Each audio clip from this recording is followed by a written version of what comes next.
उसके बाद भी आम आदमी पार्टी ने समर्थन दिया, तेलुगु देशम पार्टी ने उसके अंदर उन्हें समर्थन दिया, बहुजन समाज पार्टी ने इसका समर्थन किया। और पर इसको रिवर्स करने को लेकर अगर प्रेम कुमार जी जल्दी से बता दीजिए, इसको रिवर्स करने को लेकर आपको लगता है कि 370 हटाया अब फिर से लागू करने की बात होगी तो उसका पक्ष कौन, उसके साथ कौन खड़ा रहेगा? आप खड़े रहेंगे? एक तो 370 हटा नहीं है, 370 अभी भी जिंदा है, उसके प्रावधान कुछ निष्प्रभावी हुए हैं, ये संवैधानिक स्थिति यही है। तो आज भी वो जो दो मूल बात हैं, एक तो 370 के विशेष प्रावधान जो जम्मू कश्मीर को विशेष दर्जा देता है वो बरकरार रहे या नहीं रहे, इसकी ये सवाल है। दूसरा उसका रिकंस्ट्रक्शन जो किया गया है, यानी उसको राज्य का दर्जा फिर से वापस मिले या न मिले, दो में से एक भी बात हो जाती है तो ये जम्मू कश्मीर के लोगों के लिए राहत की बात हुई। कि ऐसे भी है कि विधानसभा तो जिंदा होनी चाहिए, लोकतांत्रिक प्रक्रिया तो जिंदा होनी चाहिए, स्टेटहुड वापस होना चाहिए। लोकतांत्रिक प्रक्रिया अलग है, 370 के वापस बहाली की बात। स्टेटहुड देखिए दोनों चीजें जुड़ी हैं, स्टेटहुड भी जुड़ा हुआ है और चूंकि गृह मंत्री जी ने आश्वासन दिया था कि हम स्टेटहुड वापस करेंगे तो स्टेटहुड वापस होना चाहिए। सुप्रीम कोर्ट अगर बोल दे तब उनको करना ही पड़ेगा कि इस केवल भरोसे पे नहीं रहेगा। इसलिए बहुत ये है, हालांकि सुप्रीम कोर्ट ने सारे विषयों पर विचार किया है, उस बात पर भी जो 1957 वाली स्थिति है जिसमें लोकसभा में अमित शाह जी ने बहुत स्पष्ट कहा था कि जम्मू कश्मीर एक ऐसा अकेला राज्य है जो केंद्र शासित में कन्वर्ट हो रहा है और उसके बाद परिसीमन होगा, सीटों का पुनर्निर्धारण होगा जम्मू का और कश्मीर का, और उसके बाद वहां पर चुनाव होंगे और सरकार गठन होगा। और ये कोर्ट में भी कहा है, ये कोर्ट में भी कहा है दुष्यंत जी, ये सवाल पूछा गया कोर्ट में कि लोकतांत्रिक प्रक्रिया के लिए क्या कर रहे हैं, तो कोर्ट में भी वो बात रखी गई। देखिए जी, सबसे बड़ी बात यह है कि धारा 370 के जिन प्रावधानों को निष्प्रभावी किया गया है वो तो वैसे भी अस्थायी थे और बहुत सारे परिवर्तन आप आजादी के बाद से लगातार होते रहे, सरकार को जब जब जरूरत पड़ी उसको बदला गया। 370 के प्रावधानों को निष्प्रभावी करने से पूर्व भी जम्मू कश्मीर भारत का अखंड हिस्सा था, आज भी है।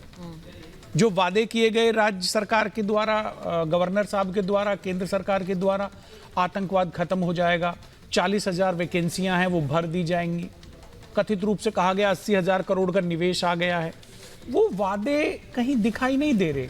बात निवेश की तो करते हैं कि 80,000 करोड़ रुपए का विदेशी निवेश आया, लेकिन कहीं दिखता नहीं कोई फैक्ट्री लगी है, कोई फैक्ट्री चली है। कुछ नए पर्यटन स्थल डेवलप करने की बात तो डिबेट में आके भारतीय जनता पार्टी के पैनलिस्ट प्रवक्ता समर्थक करते हैं, लेकिन दिखता नहीं कि पर्यटकों की संख्या वहां बढ़ी है। कैसे नहीं दिखता है सर? आंकड़े देख लीजिए आप, आंकड़े भी जारी होते हैं। दुष्यंत जी कैसी बातें कर रहे हैं आप? दिखता नहीं है मतलब क्या है? मांग रहा हूं आप दिखा दीजिए। नहीं, दिखता नहीं है मतलब क्या है?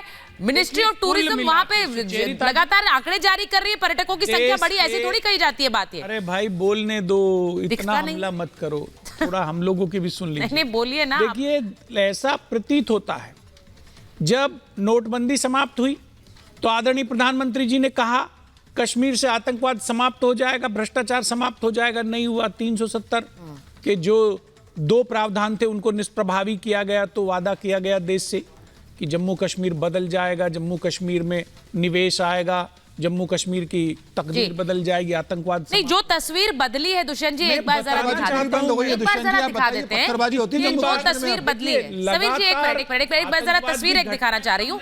5 अगस्त 2019 तक पत्थरबाजी एक हकीकत थी, हमने देखा भी, और उसकी कितनी तस्वीरें सामने आती थी लोगों ने देखा है।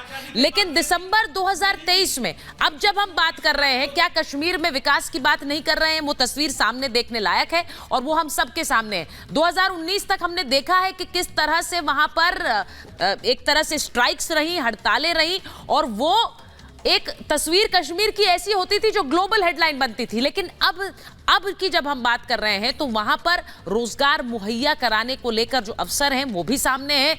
आतंक का बोलबाला लगातार कश्मीर से खबरें आतंकी हमलों को लेकर आती थी, लेकिन अब हम जब कहते हैं कि कश्मीर में एक तरह से टेररिज्म पर वार हुआ है तो वो भी एक हकीकत है और इसमें आंकड़े गवाही देते हैं। मैं ये भी कहूंगी कि जो आंकड़े न सिर्फ आतंकवाद को लेकर बल्कि जो हमने पर्यटन को लेकर कहा, क्योंकि पर्यटन जम्मू कश्मीर में किस तरह से खत्म हो रहा था वो हमने देखा है, लेकिन अब वहां पर पर्यटकों की संख्या बढ़ रही है। और मैं तो खुद 2 बार दुष्यंत जी आपको बताऊंगी कि 5 अगस्त को जब एक साल, पहला साल हुआ, दूसरा साल हुआ, कश्मीर में थी और मैंने देखा है कि तस्वीर कैसे बदली है। लाल चौक पर अगर आप देखेंगे और खासकर डल झील पर तिरंगों से पटा हुआ डल झील, हिमानी के पास एक बार जाएंगे, हिमानी वो तस्वीर मैंने खुद देखी है कि वहां पर तिरंगा और पहले तिरंगे लहराने को लेकर